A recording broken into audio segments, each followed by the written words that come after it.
There is a time when silence sings louder than speech, when dignity stands taller in stillness. Not every truth needs a trumpet. God folds his lessons in quiet. Be still, child. Let patience speak where pride would shout. Your silence may be the prayer, the power, the peace that saves you. Silence is strength, not surrender. In a world where noise is often mistaken for power and speaking up is equated with bravery, the quiet ones are often overlooked. Yet, true strength does not always roar. Sometimes it sits in stillness, knowing full well that presence speaks louder than performance. There's a deep and ancient power in silence that can't be faked, rushed, or borrowed. It is earned through experience, pain, wisdom, and trust. Trust in oneself, in time, and in something greater. To remain silent when you could shout back, to hold your tongue when your pride begs to speak, that is not weakness. That is mastery. It takes far more courage to pause, breathe, and choose your response than to explode without restraint. The world teaches us that reaction equals power, snapbacks, claps, comebacks. But silence? Silence takes discipline. Silence is the strong man's walk away, the wise woman's prayer, the elder's raised eyebrow. Silence does not mean the absence of thought. It means the presence of control. It is an awareness of the energy around you, an intuition of timing. Sometimes God wants you to keep your mouth shut, not because he's trying to limit your expression, but because he's preparing a moment where your silence speaks volumes louder than your voice ever could. There's a time to speak, and there's a time to stay still. To be silent is not to be silent forever. It is to speak with intention, with precision, with power. But in the moments where your emotions rise like a flood, when injustice, offense, or betrayal bite at your tongue, that is when silence becomes your sword and shield. Because not everything deserves your energy. Not every fight is yours to pick. Some words are better buried than released, and some responses, if given, would cost you your peace. Have you ever watched a storm? The wind howls, the rain crashes, and lightning splits the sky. But the mountain stands, silent, immovable. That mountain doesn't need to shout to show its strength. It endures, it holds, it witnesses. You too can be that mountain. While chaos surrounds you, while others spin their words into weapons, you remain rooted in your truth, quiet, still, strong. People often mistake silence for weakness because they don't understand the internal war that's being won. They can't see the restraint, the self-respect, the boundaries being drawn without words. The truth is, you don't owe everyone your thoughts. You don't need to attend every argument you're invited to.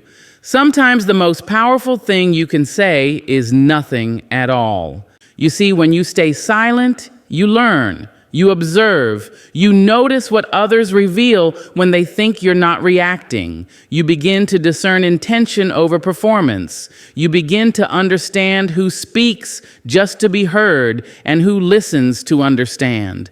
And in that understanding, you gather strength, not the kind that puffs up the chest, but the kind that steadies the soul. There's a sacredness in silence. It allows space for God to enter, for peace to return, for the situation to unfold without your interference. Silence doesn't mean you're powerless. It means you've chosen to let wisdom lead. Sometimes the loudest thing you can do is say nothing and let the truth stand unaccompanied. In silence, you reclaim your power. You stop explaining yourself to people who are committed to misunderstanding you. You stop feeding fires that only want to burn you. You stop defending your worth like it's up for debate. Silence is a declaration that you are no longer interested in performing for anyone else's comfort or control. But do not confuse silence with suppression. This silence is not about losing your voice, it's about protecting it. It's about knowing when your voice is needed and when it's being baited. It's about timing. And timing is everything. A delayed word spoken at the right time can move mountains. A rushed word, even if it's true, can crush the very bridge you're trying to build. So, when the urge comes to speak, to shout, to prove, pause. Ask yourself, is this my ego or is this my spirit? Is this about being right or about being aligned? Sometimes the victory lies not in the last word, but in the wisdom to let it go. Silence is not empty. It is full of meaning. It is the space between impulse and insight. It is the breath before transformation. It is the soil where strength takes root.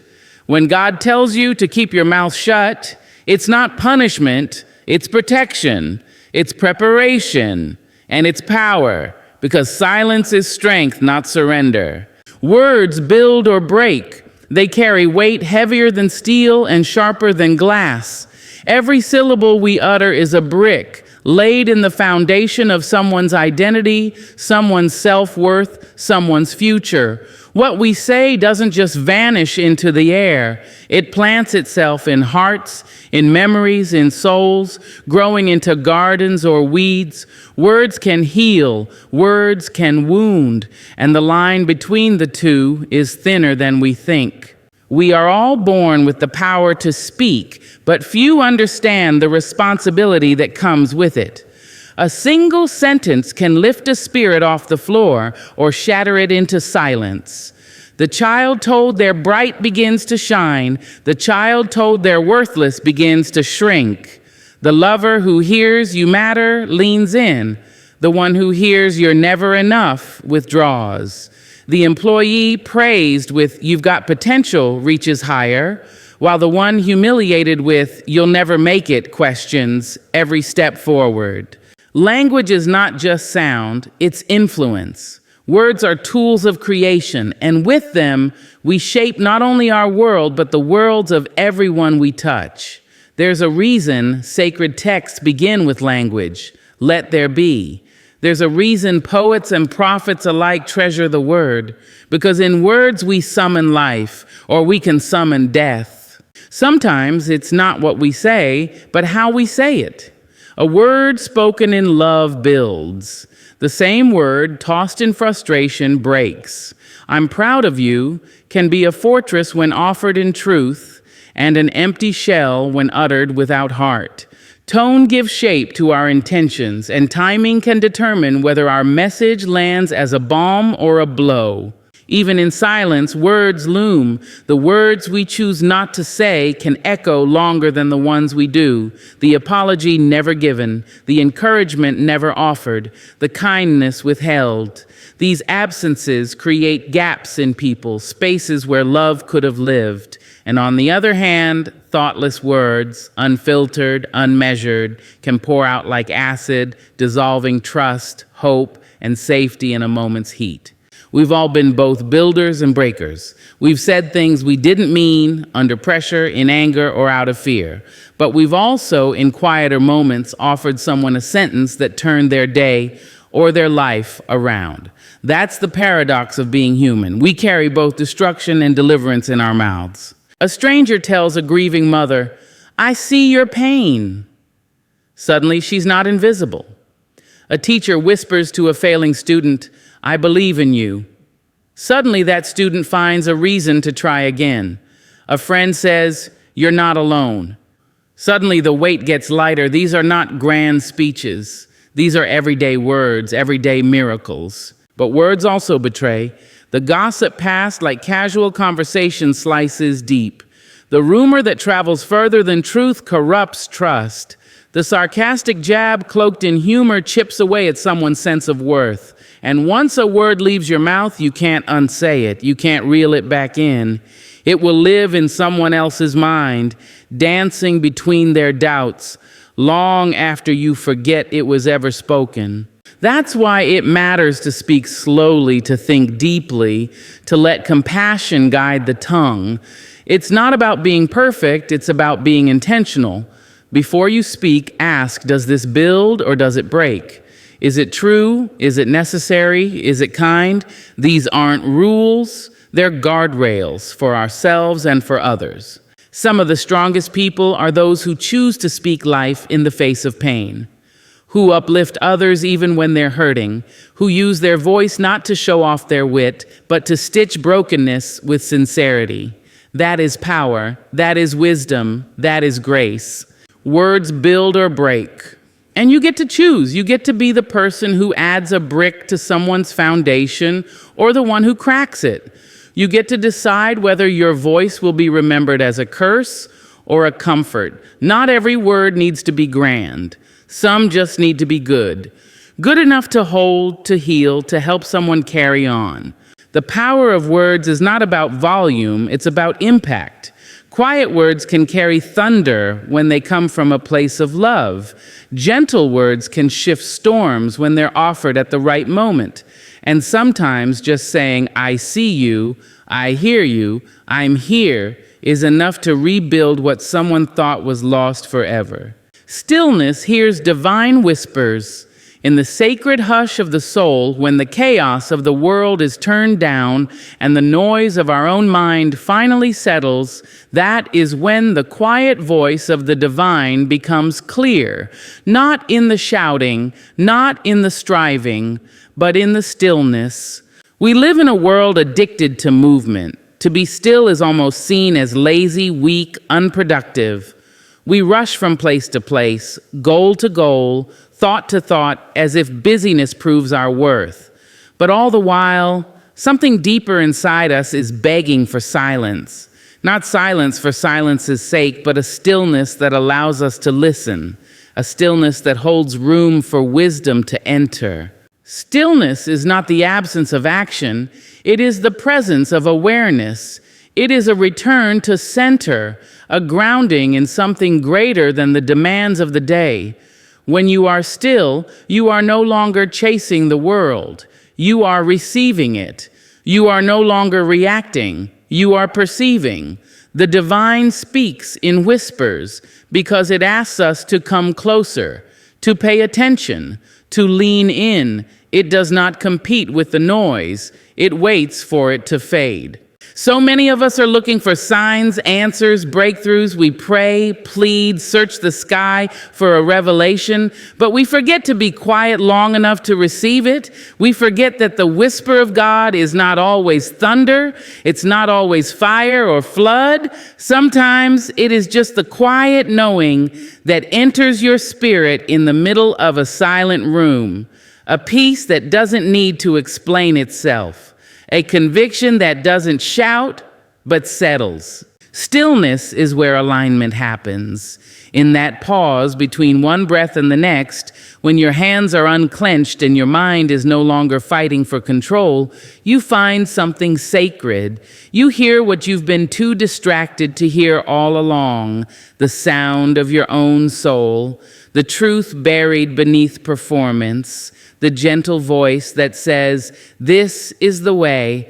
The world tries to drown that voice. Social media screams, deadlines demand, expectations press. We're trained to listen to everything but ourselves, everything but spirit. But when we step back, even for a moment, we begin to hear again. In stillness, you remember who you are. You remember you are not the chaos. You are not the fear. You are not what they called you. You are something deeper, something wiser, something eternally connected to the divine. Some of the most profound moments of clarity don't come when you're doing, but when you're simply being.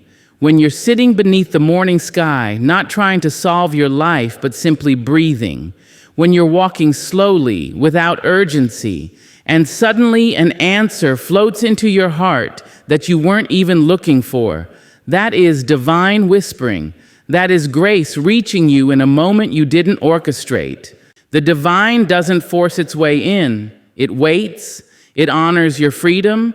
It offers truth gently, never with violence, never with manipulation. And it is stillness that makes room for it. Just like you can't see your reflection in moving water, you can't receive divine direction in a chaotic mind. Stillness calms the current. It opens the channel. It says, "Speak, for your servant is listening." People often think of power as noise, as loud speeches, dramatic action, strong opinions. But power can also be the ability to be still while the world spins, to choose not to react in anger, to choose not to panic in uncertainty, to trust that what you need to know will be revealed not through force but through presence. Stillness is where healing begins, where clarity is birthed, where wounds are acknowledged and gently tended to. It's where forgiveness is heard as an invitation, not a demand. It's where courage whispers, "Get back up," and love says, "You were never alone." These aren't the words we always expect. They aren't always what we want to hear, but they are always what we need. The divine whisper does not flatter. It does not entertain. It tells the truth. It invites you deeper. It does not shout above your distractions. It simply waits until you are ready to listen. And when you are, it will be there, not in the noise, not in the frenzy, but in the stillness. So when you're lost, when you're hurting, when you're searching, don't just ask. Listen. Don't just move. Be still, because stillness hears divine whispers. And those whispers, if you let them, will guide you home. Speaking too soon misguides hearts. Words once released can't be returned to the mouth. They land sometimes softly, sometimes with the weight of 1,000 stones. When spoken without care, without clarity, or without timing, they can mislead, confuse, and even wound. Speaking too soon is like picking fruit before it ripens. It may look the part, but it lacks nourishment. It may feed the ego, but it starves the soul. In a world that values fast responses and quick conclusions, pausing is an act of grace. We are constantly urged to react. Text back immediately, post your opinion quickly, say something even if you're still unsure what it means. But the truth is, not every feeling is ready to be spoken. Not every thought is meant to be shared in its first form, and not every silence needs to be filled. There's wisdom in waiting. There's strength in holding your tongue until your heart has caught up with your emotions. Speaking before understanding is like building a house on shifting sand. You may mean well, but the foundation can't support the weight of your words. And the people who hear them may walk away with the wrong message, hurt, confused, misdirected. When you speak too soon, you risk speaking from impulse, not intention, from reaction, not reflection. You may think you're offering help, but without listening fully, you might offer harm. You may rush to give advice when all someone needed was a presence. You may issue a judgment when understanding was still unfolding. You may make a promise you can't keep because you didn't give it time to settle in truth. We've all been there. Words we didn't mean, spoken in anger, fear, or the heat of a fragile moment. Words we wish we could take back. Sometimes, it's not that the content is wrong, it's that the timing is. Even truth, when delivered too soon, can feel like betrayal. Even love, when confessed without care, can feel like pressure. Even correction, if not offered with patience, can harden hearts instead of healing them. Hearts are delicate places. They are not factories for logic. They feel deeply. They remember tone more than facts and energy more than phrases. When someone speaks too quickly, the heart often hears confusion. When someone speaks too harshly, the heart hears rejection. When someone speaks without listening, the heart hears, "You don't matter." And that misguidance leaves marks. Sometimes silence is not avoidance, it's wisdom. It's knowing that words have seasons and the soil of the moment may not be ready. It's recognizing that not every conversation needs to be had right now. That clarity comes with quiet. That true connection doesn't rush. In stillness, understanding deepens. In waiting, love matures. Holding back doesn't mean you don't care. It means you care enough to get it right. It means you understand that once you speak, you become responsible not just for your words, but for the effect they have. It means you trust the process more than the performance. You choose truth over timeline. You choose peace over pride. We often think we'll lose our chance if we don't speak quickly, but divine timing is never rushed. What is meant for you will not miss you. And when the words are ready, fully cooked in compassion, seasoned with understanding, they will not falter. They will land like a blessing, not a burden, like a map, not a maze. There are moments when silence says more than speech, when presence heals more than persuasion, when simply being there, fully, gently, humbly, is the most powerful statement you can make. Speaking too soon might make you feel in control, but it often leaves others feeling unseen. And in trying to lead, you may mislead. In trying to fix, you may fracture. Let your words be like light through a stained glass window, intentional, softened, and colored with grace. Let them come not from urgency, but from alignment. Let them rise not from the chaos of the moment, but from the calm of deeper knowing. Because words spoken too soon may never land where they were meant to go. They may bend paths that should have been straight. They may cast shadows over what was meant to be warm. So let patience be your filter. Let humility be your guide. And let love tell you when it's time to speak. Peace is preserved in pause. In the moments between reaction and response, between impulse and intention, there lies a sacred space. The pause. It may only last a breath, a heartbeat, a blink. But inside that small stillness lives the power to protect your peace, your relationships, and your purpose. We often believe that strength means speed, that we must have an answer ready, that to hesitate is to lose. But true strength often comes from restraint, from knowing when not to speak, when not to move, when not to push. The pause is not weakness, it is wisdom. It is the quiet resistance to chaos. It is the place where decisions are no longer driven by fear, frustration, or pride, but by clarity. Peace is not found in the absence of conflict, but in the ability to respond without becoming part of the storm. The world will provoke you, people will misunderstand you, life will throw situations at you that beg for reaction, but every time you pause, you reclaim your authority. You choose how to move, you stop the cycle of chaos from owning your next step. The pause gives room for grace to enter. It allows the emotion to rise, to be acknowledged, and then to pass like a wave rather than crash like a flood. It allows your mind to catch up with your spirit. It says, "Let me not act from my wound. Let me not speak from my fear. Let me return to myself before I move forward." When someone says something hurtful, the first urge may be to defend, to attack, to correct. But the pause offers something higher. It asks, what is the truth here? What is necessary? What will serve peace? And more often than not, silence speaks louder than defense. A calm demeanor confuses conflict. The refusal to engage in negativity is sometimes the most powerful message you can send. Peace lives in people who don't rush to be right but are willing to be kind. It lives in those who've learned that urgency is often the enemy of understanding. In heated moments, urgency demands a quick answer, but peace says, "Not yet. Let me breathe. Let me see what's really happening here." Because not everything needs a reply. Not every insult deserves your energy. Not every situation benefits from your immediate presence. The pause is where perspective is born.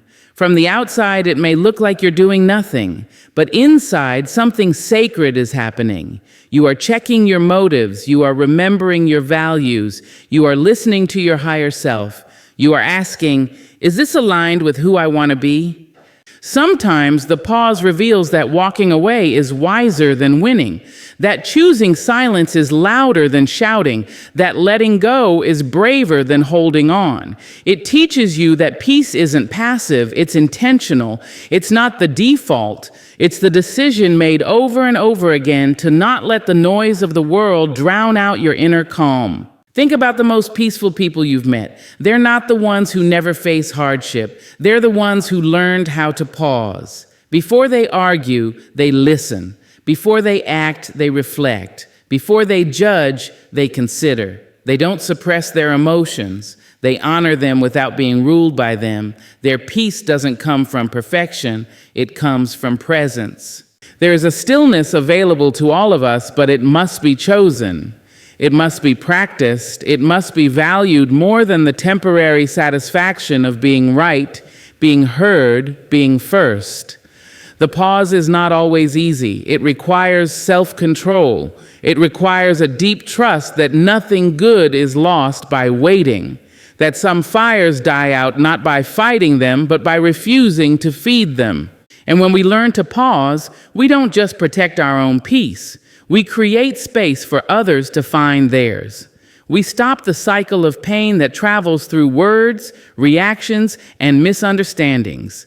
We model a better way. We become places of refuge in a world that runs on urgency and outrage. The pause teaches us that peace doesn't just happen. It's preserved. It's guarded. It's nurtured in the quiet moments when we choose stillness over noise, patience over pride, love over reaction.